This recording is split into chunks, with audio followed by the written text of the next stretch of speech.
কষ্ট লাগে, কিন্তু আমরা যে টাকার মেশিন পরিবারের সুখের জন্যই তো মনে করেন আমরা এই দুর্ভবাসে আছি।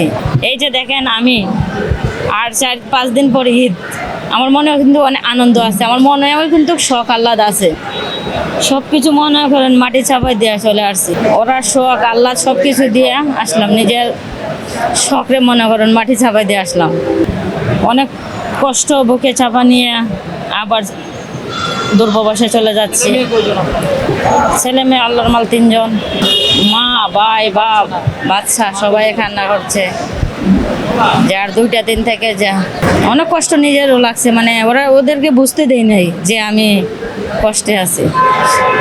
এদের কেনাকাটি মার্কেট সব কিছু ওরা করলো, আর আমরা জায়গায় চলে এলাম। এটাই কি, কিন্তু আমাদের যতটুকু কষ্ট বা আমরা যতটুকু পরিবারের জন্য করি, ওরা 3% যদি 1% করতো, তারা জীবন সার্থক হইতো, বুঝছেন। তারপরও দোয়া করি যা তারা সুখে থাক, আমরা কষ্ট করি, প্রবাসের দুঃখ কষ্ট সহ্য করতে হয়। ফ্যামিলির জন্য কষ্ট করি, ফ্যামিলির দুঃখ কষ্ট সহ্য করতে হয়। আপনজনের কাছে যেমন দুঃখ প্রকাশ করার মতন ক্ষমতা নাই, এই কারণে মনে করেন নিজের মনের কষ্ট নিজের মনের ভিতরেই ওরা বুঝতে দেই নাই।